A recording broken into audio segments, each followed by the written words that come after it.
and welcome to Kump. Hello. Hello, Lucie. Hi. It's a lovely day in America. Is it?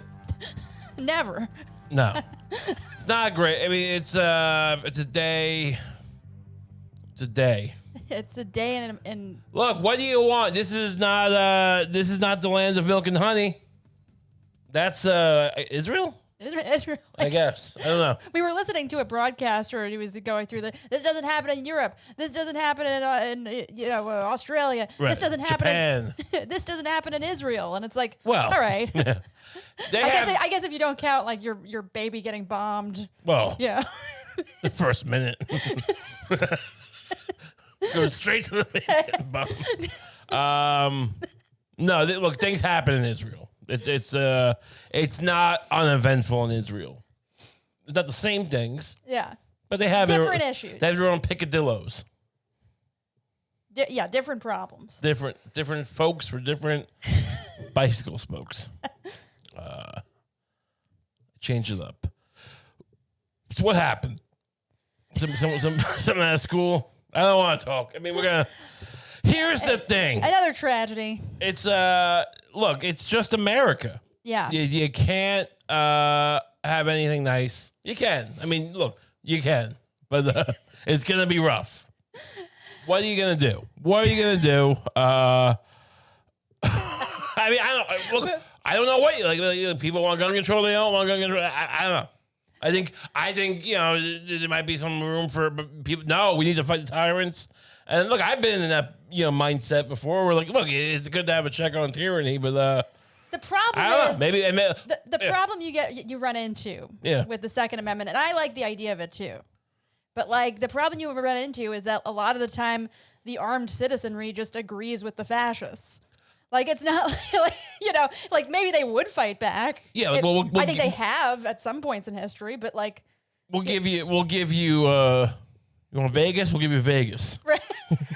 They'll give all the militias Vegas. Yeah. In the new right. In the new Handmaid's Tale. Yeah, the fascists will just court the militias. Like that's how I think Well, it there's works different most types of things. I mean, people will point to Afghanistan. How do you say it properly? Afghanistan. Yeah.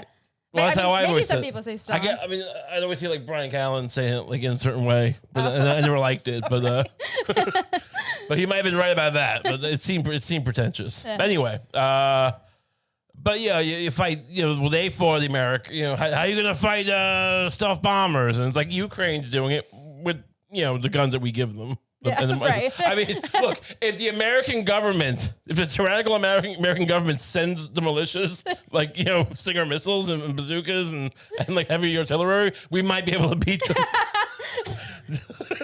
Just to keep things interesting.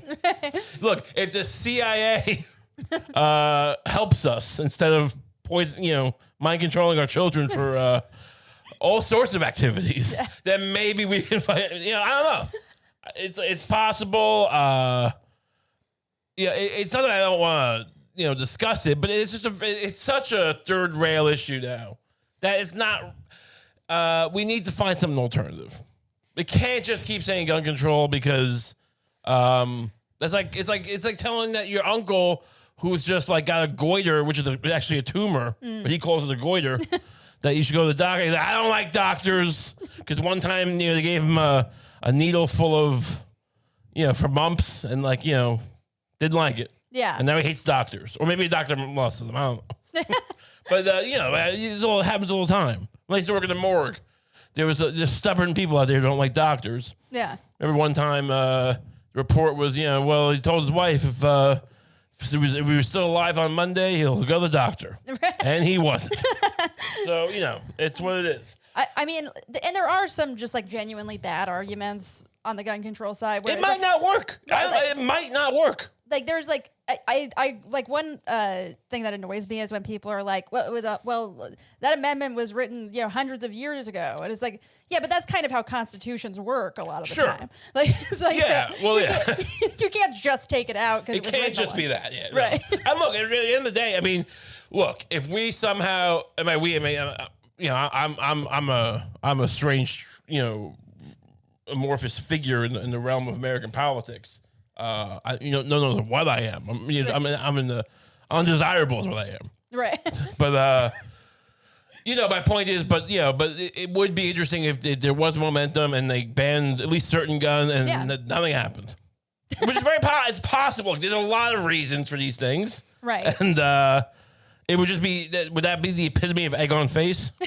If they got worse. They got worse. They got worse. Oh, yeah. Look, that wouldn't even be that like comically ironical. It wouldn't be comical. It'd be more shootings wouldn't be comical at all. Right. But wouldn't even be that much more ironic nowadays. Right. Like, yeah. oh, things got worse. That seems right. Yeah. But my point, look, because I'm sympathetic to the idea that it's just the fact that no one even wants to discuss it at all, and maybe nobody have a wants couple to do anything, any measure, like any. Because look, I agree, like that's not the only answer. Sure. Like mental health. Other countries it seems to have worked. And then people bring up, well, there's more people in that country. Okay. And there's you'll never get these guns out of circulation. Perhaps not. I mean, I can't get Marmite easily in this country. Yeah, it's a chore to get Marmite. That's not even illegal. Right. I have to go through Amazon to get that. So I mean, I like people. That's also a polarizing subject, is Marmite. If you're not familiar with Marmite, it's originally a British product, I believe. It's yeast extract. As far as I know, it's the industrial extract from when they make beer. It's this brown paste that British people put on toast. It's very umami. Right. Very savory. Yeah. It's very polarizing. People love or hate it. I wish I could get that easier. So I don't know if I buy that. Like, they'll still get it if they want it. It's like, I don't know where I get one. A jar. They have those squeeze ones, because it's very difficult to to spread. It's Marmite, and like they make one that's actually like a toothpaste thing. I would love to have that, but it's like $50 to get on Amazon because it's like regular. Even the Marmite distributors don't usually have it. And I'm not spending $50 for Marmite. Right. Well, that's probably because it's viewed as kind of a minimalist product, like, right? Like it's minimal, like survivalist. Like you're not necessarily supposed to have like a giant jug of Marmite in your house. Yeah, no, they come in a small little thing. Yeah. So maybe that's what gun culture needs. Like maybe there is like a subculture. Cute little guns. Yeah, cute little guns. Like there needs to be a subculture. Because there is like a YouTube subculture of like gun enthusiasts, like, but where's like the gun minimalist movement of just like, it's not sophisticated. Well, they have it's called 3D print them. I think the government doesn't like that. It's a very I don't know. That seems like I don't even want to talk about it. That seems like someone's gonna get us ripped off of all sorts of things. But they like to share their plans. Maybe it's not that controversial. I don't know. Yeah. But, no, I just mean culture, like a cultural shift of like, Oh, you mean like school shooters going like, look, like the same way you have like guys who like, I don't use power tools. They're like, I don't use semi-autos. I'm like, have a mass shooting. Exactly. Yeah. That would be, look, I mean, it sounds horrific, but that would be a net improvement, at least in the short term, unless they start getting competitive. Because like in the synth world, there's like, what you call a DAW, a DAW, which is like, basically it's like Photoshop for music and, if lack of a better term, and everything's there. But then there's the guys who have the hardware synths and just have these little boxes that control them, and it's DAWless. And it's like, it's an analog purist. And like people do really cool stuff with them. And you hope there isn't that competitive thing with this, where it's like they just get better at using the old time guns, or that's true, yeah. Or the less speedy, or maybe or like it's like Call of Duty with that one kid with a knife, and he's just stabbing you. And it's like, how did that happen? I got a whole big thing here. You stab me with a knife. We're never going to be monetized again. I don't know how it works. No, last week I think we worked out. Oh, good. All right. They gave me a scare, but then it turned out it was fine. But this week, I don't know. We're trying to solve the problem here. Yeah. People get very touchy, and it's like, maybe, look, we had a great, what was our, this had more to do with cop shooting, individuals, right? It came up, our strategy we developed last year. Yeah, on the pod. A special team. It was kind of based on Final Fantasy, if you remember. And the whole idea was that you have every cop is part of a 4-team unit. You have we give the mental health professionals. We give them a shake. You get a mental health professional in the car. You get a medic. The mage, yes, as it were. You get the big bruiser. You get one guy who's all decked out in like flexible body armor. I've seen it, but like the best way to describe it is Batman without a cape. But I've seen people have this kind of movable plate armor, but he doesn't have a gun. And then you have a guy with a gun.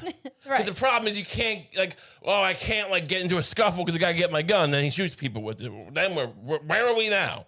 So then that's why you have him grappling. But if it gets out of hand, the guy with the gun can shoot from a distance. And it's a weapons mix, as it were. Right. We need something like that, perhaps, an idea like that, which worked, I believe. Yeah. Our idea, I think, matriculated. Is that the word? Or triculated? It trickled. Into the zeitgeist and the state of our lives. Certain states are using it as a blueprint. I mean, they gotta pay us. Yeah. I mean, we want those people to die, but we gotta get paid. Money over everything. But no, we need an idea, and it can't be like gun. Again, I don't know if gun control would work. It doesn't matter because we're not going to broach it. Apparently, I mean, it's like a brainstorming session, but don't touch this piece of cheesecake. It's not for you. Like, all right, it's like in Apollo 13, right? And I'm not a big Ron Howard fan. He takes a lot of liberties. I've realized over the years, too much liberties. But that scene in Apollo 13 when they're running out of oxygen or whatever, and I think Ed Harris or some other guy gets a bunch of nerds into a room. These black horn glasses and just resentment. He's just guys, and he dumps a bunch of garbage, looks like garbage, onto a table, and he says, "This is what they got. Make an air filter. You got 20 minutes." and they don't even flinch. They start putting it together. I mean, in real life, they might have flinched. They might have been like, "What the fuck? What? How? This there's nothing in here makes air filter." This is garbage, right? But in the movie, they didn't flinch. They went right to it. We're just gonna figure it out, and they did. Yeah, and I guess they really. That's finding a solution to this without gun control. Yeah, and that's the thing. We need those NASA guys who are all dead and probably are voting against gun control. And, whatever. I mean, those might be the same guys who are like, over my dead body. It's like, didn't you work on the lunar module? It's like, get off my property. Boy, you're fat. All right, well, geez, I mean, thank you, sir. We need a garbage solution. I've got an idea. It's simple. It's actually something that the right has proposed in the past. Okay. And they've gotten a little extreme with it. I don't believe in arming teachers and guidance counselors. Oh, what? Bumping this thing. I need. What do these metal things do? All they do is make noise when you hit it. Yeah. It's not good. Anyway, go on. But yeah, I don't believe in arming teachers and stuff. No, I mean, I famously had no love for any of my teachers. Right, yeah. So I wouldn't want any of them to have guns. I was a bastard. I was a jerk. I wouldn't want them to have. There are priests who probably would have wanted to shoot you. Oh yeah. But yeah, but I do think you could whittle it down to maybe you have an old military veteran, just a guy. And you put him in front of the school. Some schools are on a hill, so maybe you put him at the bottom of the hill, and he has a desk. What schools are on a hill? My school was on a hill. Was on a hill. Well, everything where you're from is on a hill. Okay. So anyway, he just sits at his desk, and his only job is to just have a gun, and if a school shooter comes, fight him. Fight him? Not shoot him? Either with gun or with fists. I mean, look, that's an idea. And they're not supposed to do it. They're not allowed to talk to the kids. They shouldn't have any interaction with the kids. What if they want to ask, where's the shooter? I heard gunshots. Did you see him? And the kid's like, he's over there. Hey. I can't talk to you. I'm yeah, it's he doesn't even say that. Yeah, he's just like, why he's playing that game. But it's a protection because you don't want him to have relationships with the kids where he thinks one kid is annoying and maybe he starts wanting to shoot him. I mean, look, whoa. Oh my God. This is that's your reason? Well, because that was the whole problem with teachers and guns, right? That they might want to. Some escalation between the teacher and student might happen. Look, that's no contact. I mean, that was a cute thing to say, but I mean, I don't. That wasn't really my reason. I just don't think. Yeah, I look. If you're putting a guy into a school with a gun and worrying that if he gets a little annoyed, that a military veteran is gonna get like pushed over the edge because a kid like made fun of him. Some guy who's been to war. It's like that. Look, this might not be the best idea. Like we're not just look. I have this great plan. You're at the proposal. Like you're at the town meeting. It was school board. I think I have listen. You have a proposal? It's like, yeah, I have a security guard who shows up there. This sounds actually pretty good, right? There's only one thing I think that I've noticed myself that is an issue here. We'll have to resolve. Is like the guy's gonna be prone to want to kill the kids. It's like, well. Like, if we could just solve that, if we just figure, maybe they don't talk to him. Just to focus. I mean, I think he's like, because he's gonna have some PTSD, but it's the PTSD. Needs Soldiers to be often do. I don't claim to understand it, but that seems to be a thing the soldiers have. We're gonna intentionally get one with PTSD, and then we're gonna focus all the PTSD on like show him images of school shooters, have him build up a hatred towards them that can explode. If triggered. But we don't want his PTSD getting distracted. Do they look like anything, the school shooter, or they just look like kids? Like we're young people. I mean, I guess, look, they often wear body armor, I guess, right? This guy was wearing body armor, but didn't have the armor plate. Right. And then the cops, I don't know, didn't do anything, or one of them did, he shot. I don't know. There were cops before he got in there, There were cops before he got in? Yeah, like he shot one guy, I think it was a district officer. And then I believe there was a couple cops who like engaged with them on some level.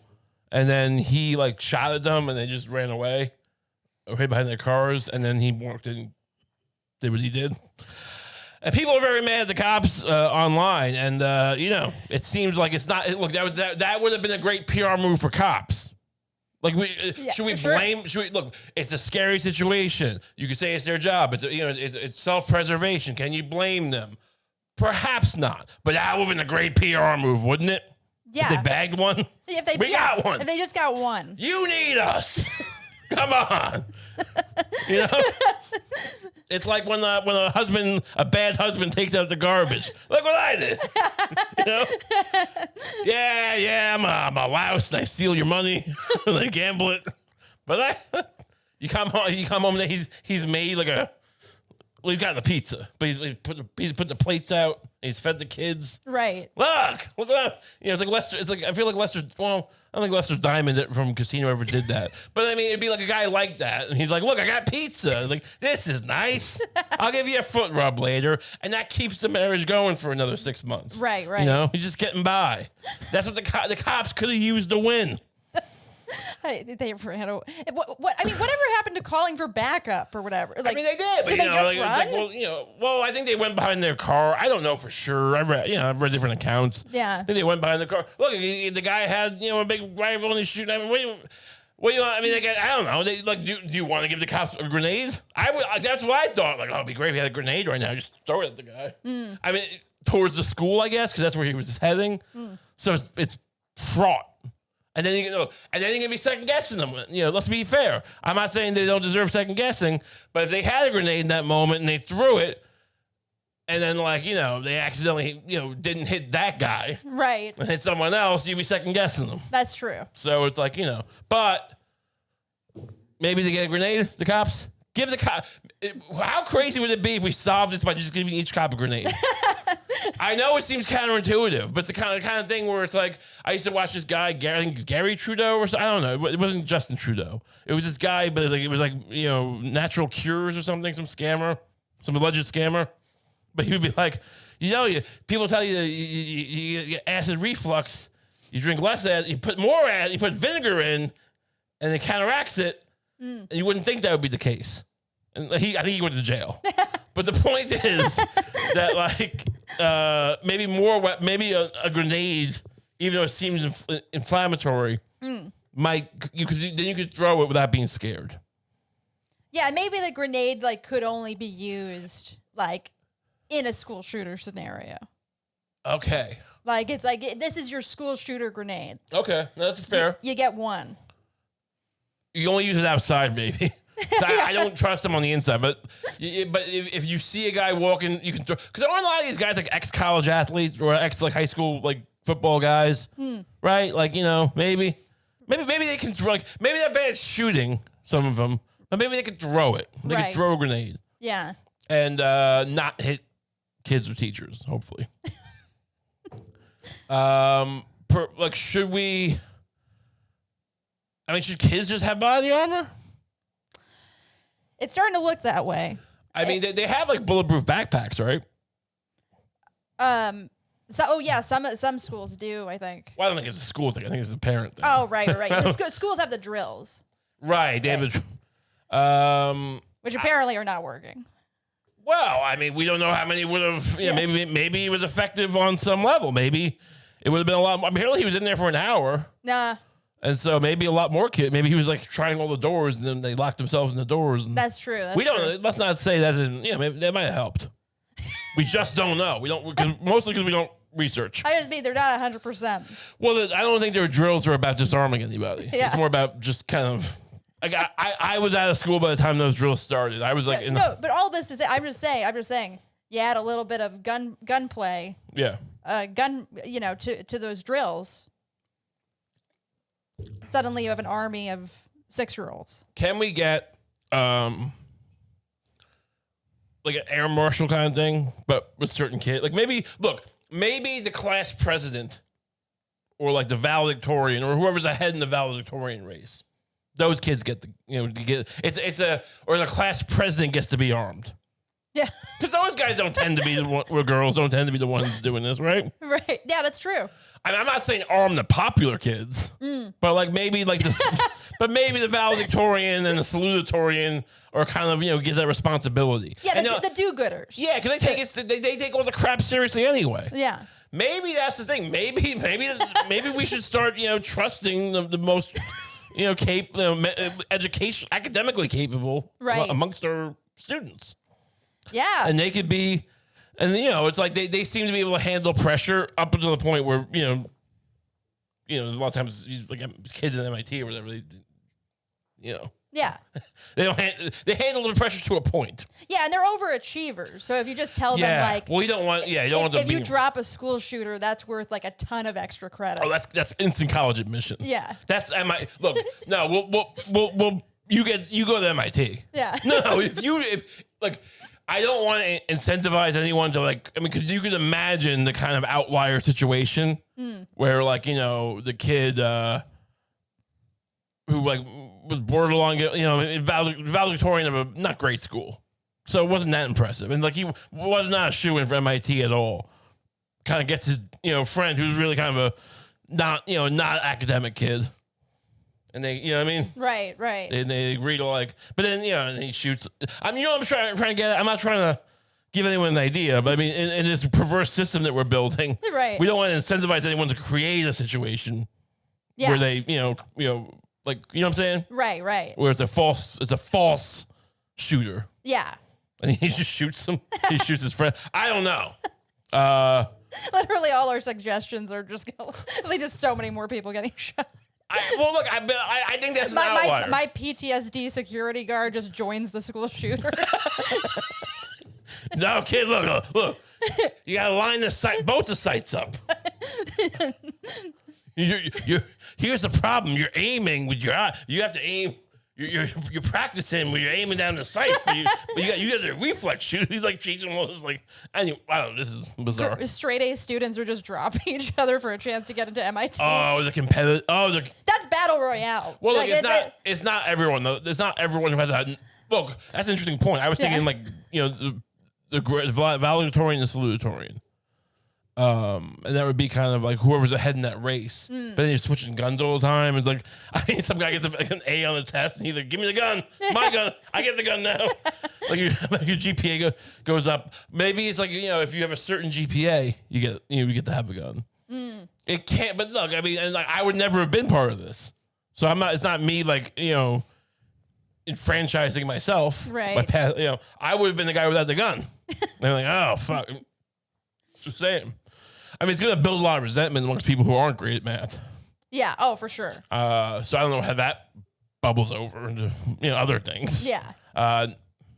It definitely has the shade of a Stanford prison experiment. But yeah. Okay.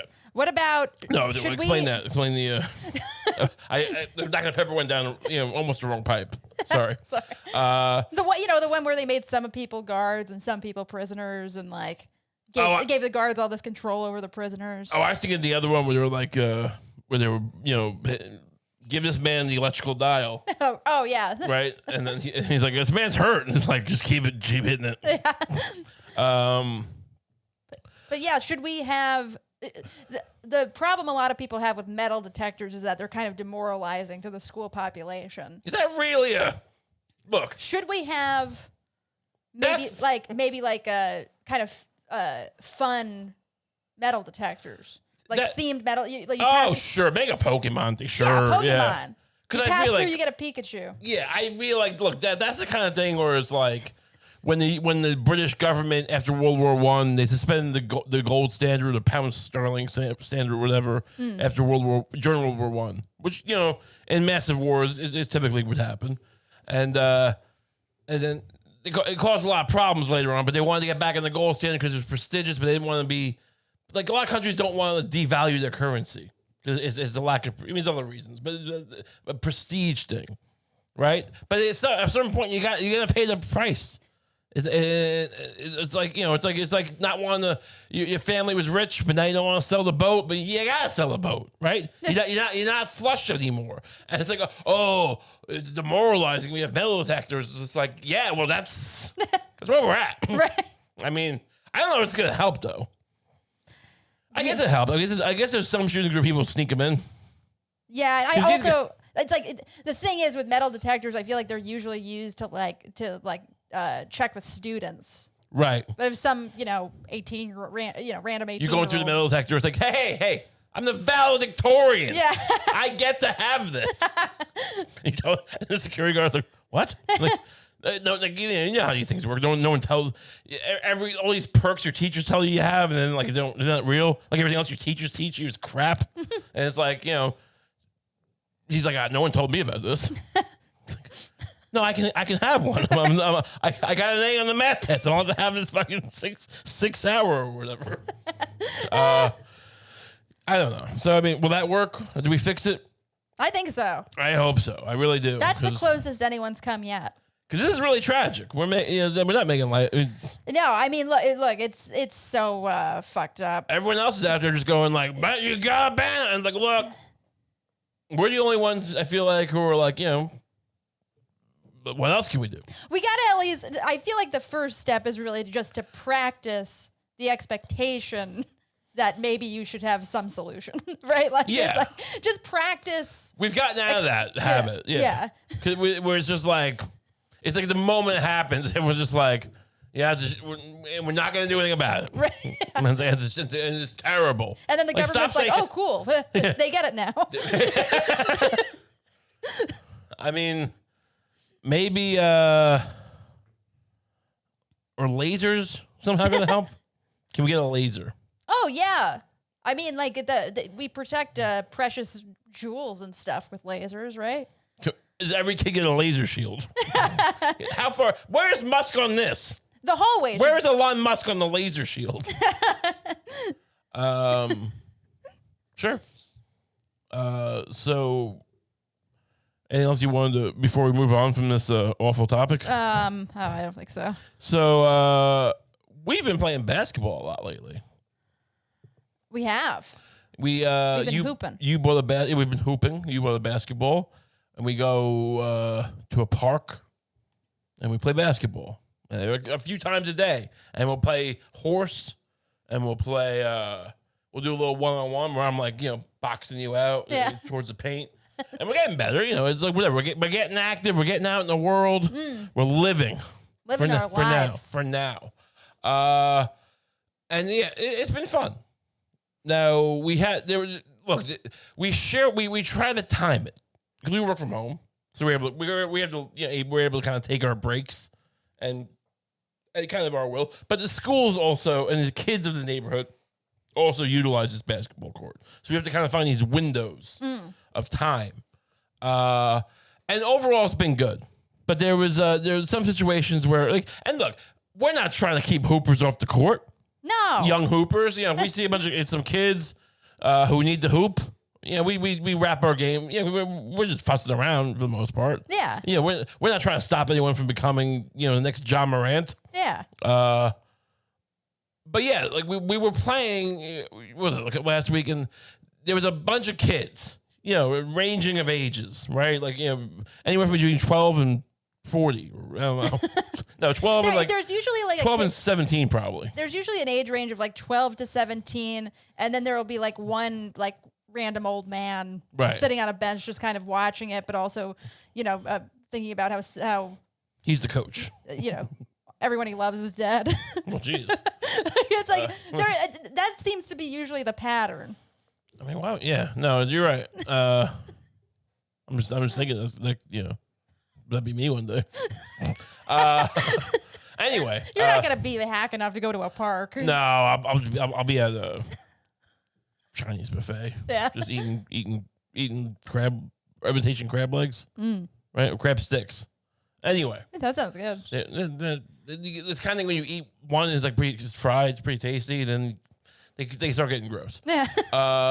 As you start gorging yourself with them. But yeah, we were playing, and they were playing half court, and we're like, I guess we can play. We'll play the other hoop. And at some point, they started wanting to play full court, I guess, but they didn't ask us. And they just started kind of moving up and down the court, right? And they didn't say get out of the way or anything, but they would just act as if we weren't there, sort of, right? And then take their shots, and then go back to the other side. Yeah. And when it first happened, I was a little what is this here? Which is a weird response. I was like, well, what is this? And you were like, what did you say? Yeah, I was like, what's going on? And they didn't respond. And whatever. I mean, I think they expected us just to walk away. Yeah. I think they expected us just which isn't a bad theory. It's not a bad, but look this fat guy and his little girlfriend. They're a bunch of kids. And but I'm not scared of kids. I'm not saying I shouldn't be, but I can't. I don't clock they're just kids. I mean, what are they gonna do? I mean, if they start yelling at me hey, fat boy, we're gonna kill you. I'll evaluate the situation at that point. But I mean, and I was more just I'm not that much of a bitch. I'm just gonna be ooh, excuse me. And I don't know. I think after a couple waves of that, they just kind of got the idea. If they had said to us, "Hey, we actually wanted to play full court," just because it seems weird for us to be no, it's a socialism thing almost, or the good of the many outweighs the few kind of thing. Yeah, and also it's it is a children's space mostly. Technically, it's not. No, it's not. There's not a merry-go-round. I mean, there's it's more of an. All parks, I guess, are inherently for families and children more. Right. But yeah, we're fully within our rights to be at this park. We make that very clear. We're not hanging around the merry-go-round. Yeah. But yeah, I agree. So I mean, it was interesting. But they seem to. And I'm not saying I intimidated them, but I feel like I have enough of a presence that they were we'll just play half court. Right. It's also probably it's hard playing full court basketball. We get winded. I mean, you don't have to be me to get winded doing that. Yeah. They probably get winded too. And say, no, it wasn't worth their troubles. So I guess we won that exchange. Yeah. But there was another situation where this other kid, a younger kid at one point, and a few days later, kind of just showed up next to us. And he was playing on the other end. There was a few people shooting baskets on the other end. And he just came over to us and started shooting. And I just kind of gave him the nod. Yeah, I guess this is fine. Yeah, we were just playing horse. Well, we're playing horse. We'll share the hoop. No words were exchanged. Just kind of go, what's up? Yeah. All right. And he starts doing. It's like a 9-year-old kid. Yeah, young kid. Yeah. I mean, I didn't ask him his age or anything. Yeah. Hey, how old are you? Well, but yeah, it's what's your name? Right. Well, we'll get to that. Yeah. That came up. Well, it didn't come up, but between us. Yeah. No, but he starts shooting like behind his back. At one point, like I saw it, he got one in. Yeah. Actually, he said, like, did you get that in? He's like, yeah. Like, oh, weren't you facing the other way? Yeah. And he's like, yeah. Yeah, we were both vocally impressed. Yeah, we're like, and like from that point on, he would like look to us every time, like he got one in. Yeah, eventually we got tired because we're out of shape, and and we were sitting on the bench, just kind of like trying to recuperating. And yeah, it's like I noticed like it's like every time he threw one, he would sort of react to us. Yeah, and we were kind of like.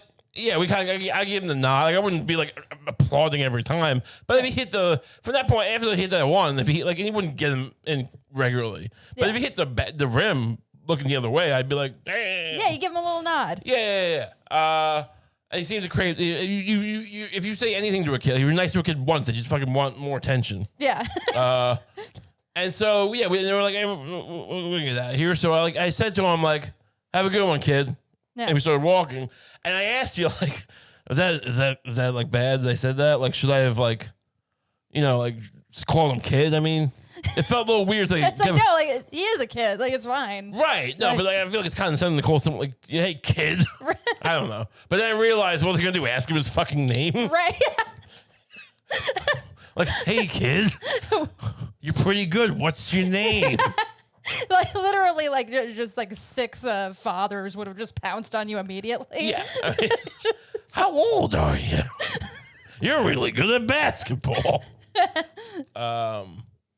would have been horrendous, right? Yeah. Yeah, I feel like there's a mutual respect with the Hoopers and me, because I'm not trying to get in their games, but it was a little bizarre.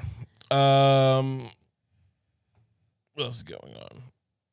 There's a lot of discussion over the weekend, I believe, on the Twitterverse or whatever the fuck you call it. There's been I don't know where this started, but on Twitter you just kind of see all the reactions to things. Yeah. And so like apparently someone started complaining about sex scenes in movies.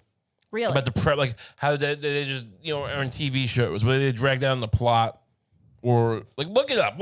See if you can find anything.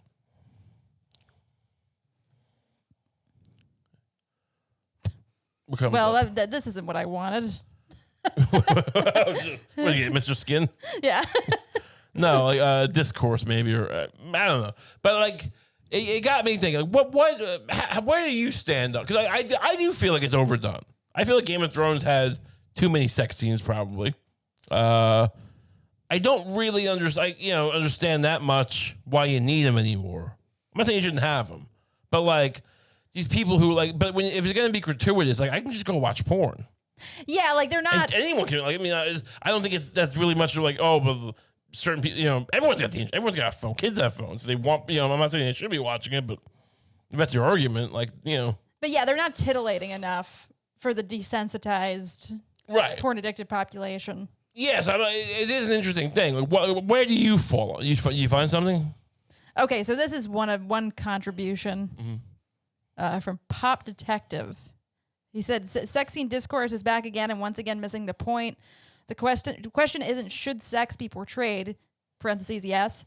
The question is how is sex portrayed? Is it consensual? Is it coercive? What are the power dynamics? Oh, I'm so bored. I'm so bored with consent. I'm just so bored. I'm like already bored. Yeah, is it mutually satisfying? Is everyone having a great time? Yeah, but what if it's like a rape scene in an important movie about rape? Like, well, I think that even in that guy's case might get an exception. I don't think he goes, look, is a rape victim enjoying it? Yeah. I don't think he'd ask that. I'd be fair. He might, but I don't know the guy. But. I feel like that actually used to be a problem, like in old Hollywood films. Oh, where they would, be like, oh, this isn't bad. Yeah, right. Or some shit, yeah. Oh, I was wrong. Yeah. Yeah. I mean, I don't think that's the majority of the discourse. I think people are talking about, like, it's not integral to the plot. Right. And it's just kind of there. I mean, Game of Thrones got a lot of heat for that one with the blonde girl in the Aquaman, right? Oh yeah. And like because they was calling it rape, and it's like, but this isn't rape. It's a fantasy world, and he's a horse lord or whatever he was. Right. Well, I mean, I feel like wasn't Game of Thrones pretty like grounded about being like, look, this isn't good. Like, it's not good that like a young woman has to like, you know, figure out how to like sexually satisfy this guy who she was basically sold to. Yeah, like, I don't think they were like, this is like she wasn't the villain at that point. I mean, they made her the villain, right? But like later on, but you know. I don't think that was part of her, like, we knew all along because she couldn't even satisfy the Horse Lord. Right. We knew she burned down Westeros. But yeah, I just feel like, you know, I mean, what are some great sex scenes? Google this for me. Well, honestly. Best movie. Top Gun had a good one.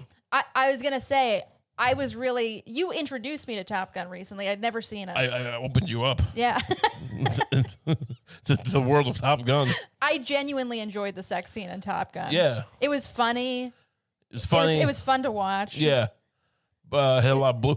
You know, Tom Cruise is in some great sex scenes. Eyes Wide Shut has a decent sex scene, right?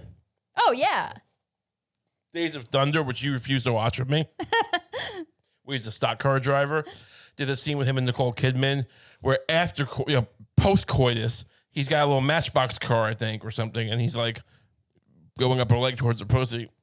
And like she's going, you're teasing me. But that was fun. Right, you know, Tom Cruise is a great sexual chemistry of everyone in the world. There seem to be a lot of Lars von Trier movies where sex is pretty is actually kind of the plot, like if not. Well, yeah, Antichrist starts to have a really good sex scene, really hot, really slow motion, simultaneously occurring while a baby's jumping out the window. Right. Much like Eric Clapton, I imagine. So it's like it's a mixed message. You know? But I mean, literally. But it's definitely integral to the plot because that baby jumping out the window caused directly by that porn actor's penis going into that actress's vagina. Well, it's interesting because you think about, you know, the movie film Antichrist, because like there's another, you know, pretty poignant scene later on where that woman, because they look, their baby dies and they get all emotional about it. You know, that's the whole movie. But at one point she like waits for his penis to get erect, where she gets him erect. There's like a lot of shit's going on, and she gets him, and then she like gets up and like throws a big rock at his erect penis, and it's kind of like, I guess it's kind of a metaphor. I'm only realizing now, but it's like a metaphor for like them fucking and the baby. Like the baby's the rock. Yeah. You know. Right. The baby jumping out the window is the rock. Yeah. There's something there. And then there's also that weird movie, which I've never seen in full, but I've seen a couple of scenes from it, called Nymphomaniac. Right. That's literally all just Charlotte Gainsbourg fucking. I don't know what Lars von Trier is trying to get across to everyone. I mean, look, he's a talented filmmaker.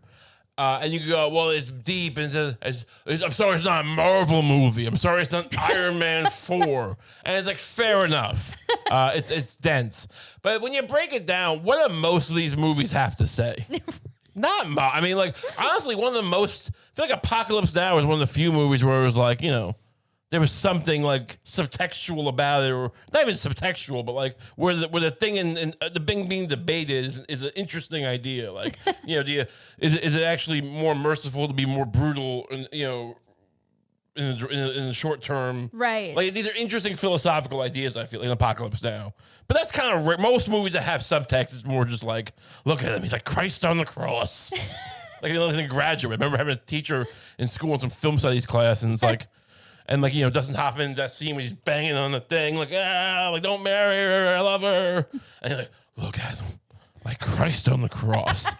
And like, I just watched the commentary. I've told the story before, but I watched the commentary, you know, the DVDs at the time, and I told him, like, look, I watched the commentary. The guy said like, it was a new church, and they wouldn't let him bang on the thing, and then, you know, eventually, because he's supposed to bang like, you know, just with his fists, and they're like, no, we just bought this fucking window. What, you crazy? And they compromised by he like spread his arms out so it wouldn't be.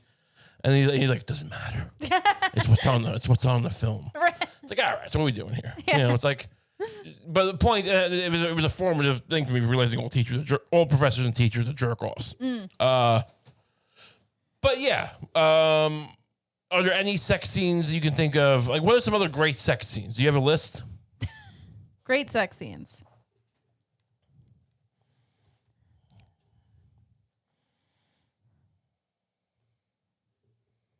Oh, wow. There's a lot of lists. Sure. Oh, Don't Look Now. I've been meaning to watch that. Never saw it.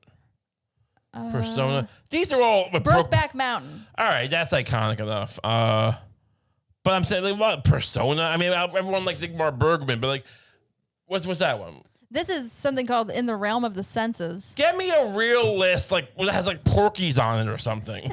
What are you doing here? Oh, The Last Temptation of Christ. That did actually have some interesting... Barbara Hershey was pretty stacked in that movie, if I remember correctly. She had some cool tattoos, and she was looking good. Name some. Come on, you can't just... Babe, you can't just... I know. Just name them as you go. I lost it. Just a second. All right. Anyway, just go with a different list. And just name them as you go. Don't scroll so quickly. Atonement. Well, slow down.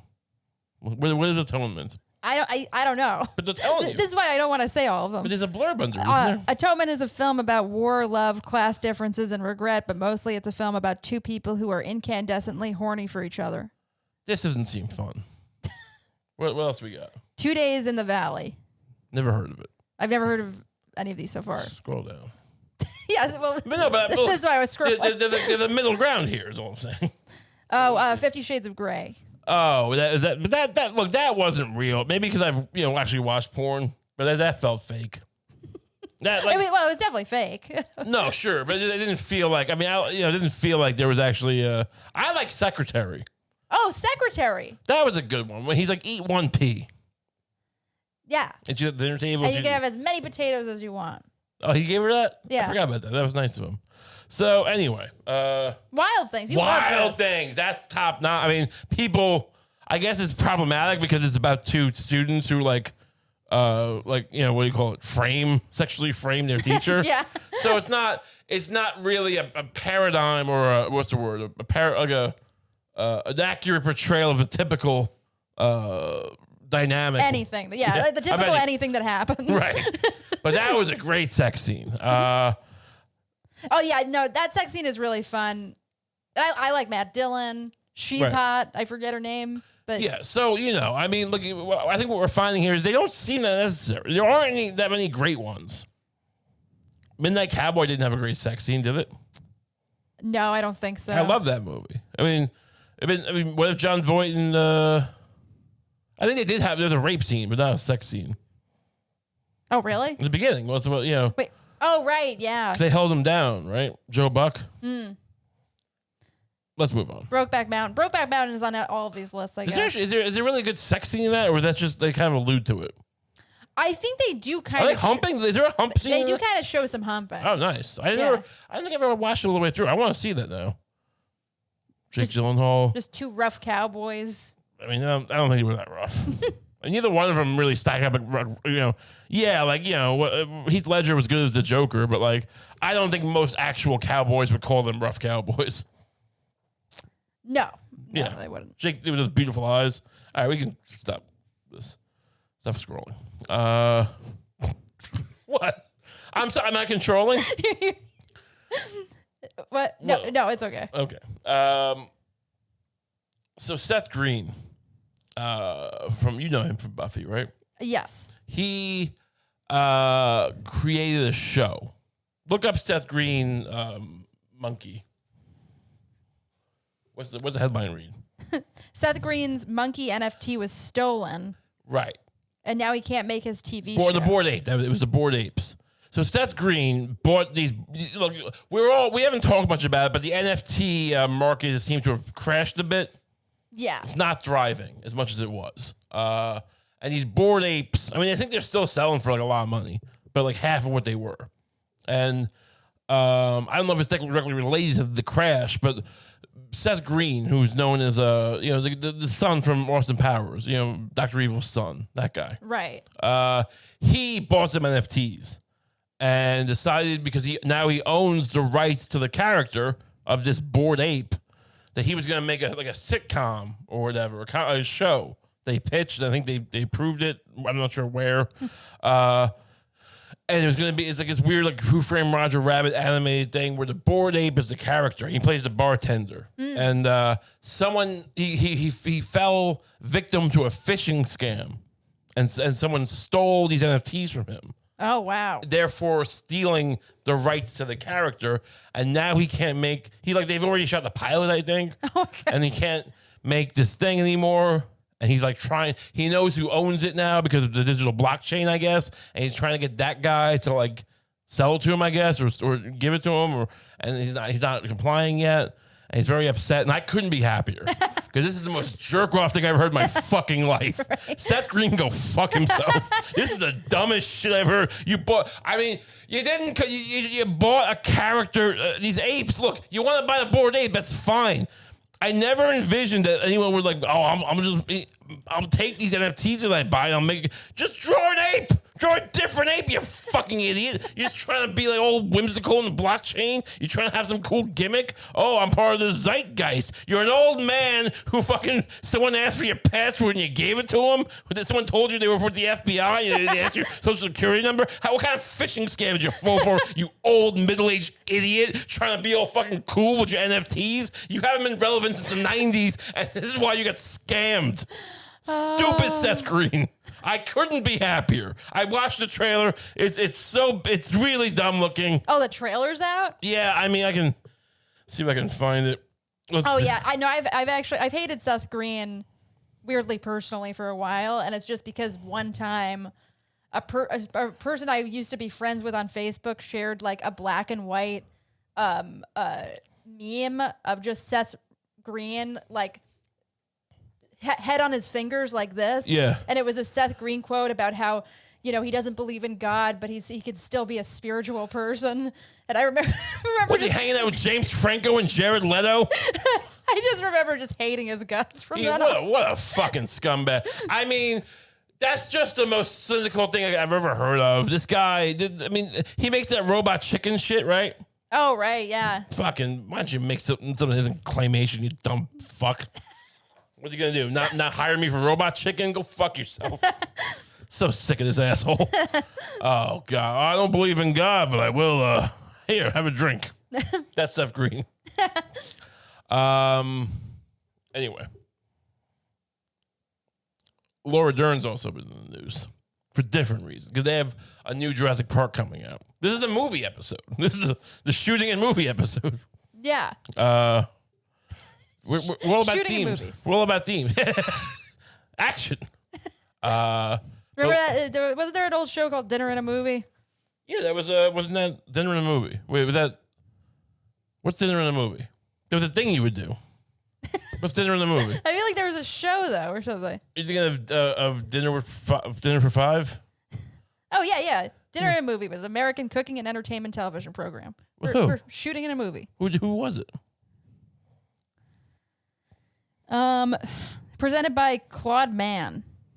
I don't know who that is. You brought us to a strange detour here. Laura Dern. Laura Dern. Yes, thank you. So they're promoting the new Jurassic movie where I think the dinosaurs have learned they're on the blockchain now. The dinosaurs. They're all on the blockchain and they're circulating through Ethereum. They're biting children. Maybe the Velociraptors are we're trying to get them to stop school shootings, and it's not working.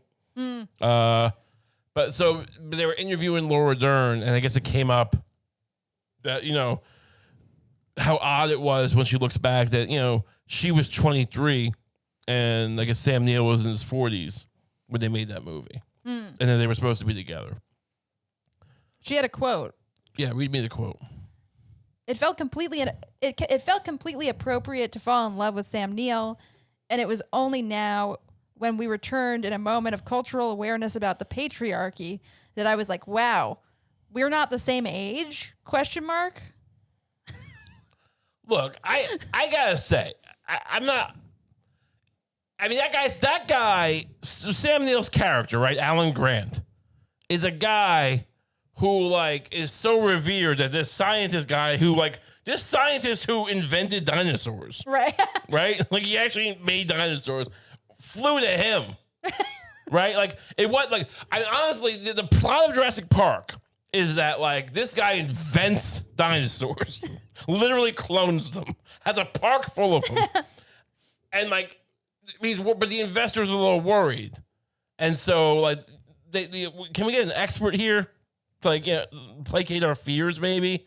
And he goes, well, I did create dinosaurs. I mean, I'm no one else has cloned dinosaurs. Get us a guy, and he goes and get this guy. So this guy's even more of an expert somehow than the guy who made dinosaurs. That's how good Alan Grant is. How good Sam Neill's character is at dinosaur stuff. Right. That like he's more important. His opinion matters more than the guy who invented dinosaurs.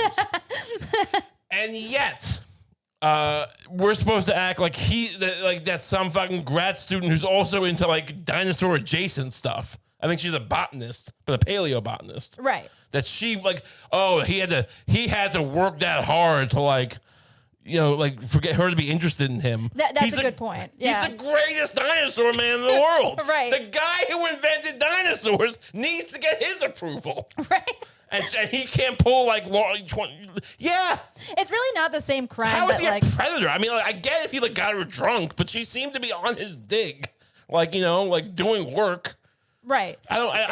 She seems to be qualified.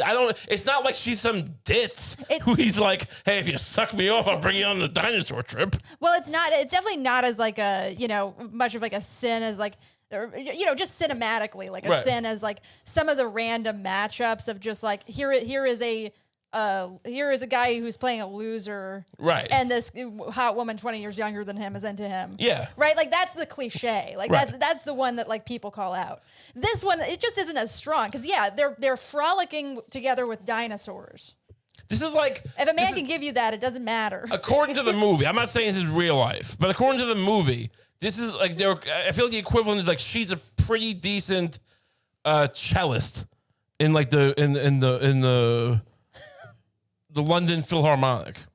Pretty prestigious, right? She's the second cellist. It's pretty impressive. And he's Mozart. Right. It's like, oh, he'd have to take it. I want to fuck Mozart. So whatever. I'm not saying he couldn't take it, but also he looked good in that movie. He was a great looking guy. He was a good. Can we stop acting like women don't like successful men in their early 40s? Yeah. Or mid 40s. Like, that's a great time. It's before you hit your 50s. That George Clooney look, that Sam Neill in his 40s. Right. He looks good. He looks better than he did when he was 20. Yeah. And also it's like, the other thing is that like in acting, I think, like people have a range. Yeah. Like people are in reality and age. Right. But they have a range. Like, Laura Dern has always had like, she's a beautiful woman. Of course, but she's always had like sort of a more like kind of handsome, mature, womanly face. Like even in Blue Velvet, maybe, but definitely in Jurassic Park. Everyone look, that's how I got onto this because that's where people retweeting is going like, I thought she was in her 30s. Well, look, no one said she was 20. Like it's a movie. Yeah, you're right. She's playing a rate. Oh, but she was actually 22. These people are just going out of control with this shit. Yeah, it's nuts. The guy who invented dinosaurs has to get on his knees and say, please come to my island. Yeah. He had to convince him. Right. He had to like pay him a bunch of money and fund his project. He should have been like, hey, asshole, you want to go see a T-Rex? You fucking hack. All you academics act like you're better than me. I just fucking invented a T-Rex. Right. Why don't you come see it, you dumb fuck? Can't believe it. You want to see her what Sam Neill said about it? Sure. Okay. She had great tits.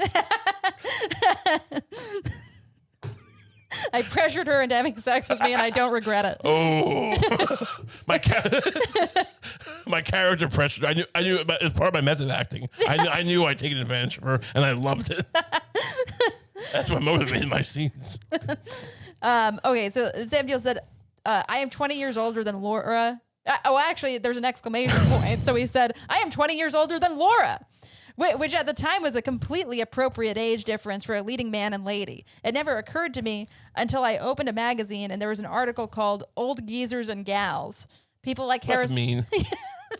And also the first part. At first, it started feeling like he was like it's like name ranking what's the number when you like the Geneva Convention name ranking the serial number or whatever. Oh, right. It's like I am 20 years older than Laura Dern. It was appropriate at the time. It did not seem appropriate, like very much. But no, the geezer thing. He was good looking. Yeah. And then people debating, film crews debating, were they even together? Because like they barely even seem to be intimate. And I think these people want they want them to be dry humping next to a fucking velociraptor. These people are out of their minds. What they people don't understand like relationships anymore. Right. They think these two like professionals who are in the dinosaur world, having seen dinosaurs, are like, oh, I do need to nut though.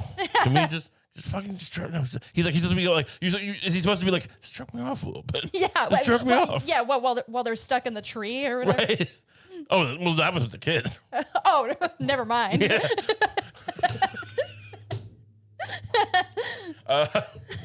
God, that was a different movie.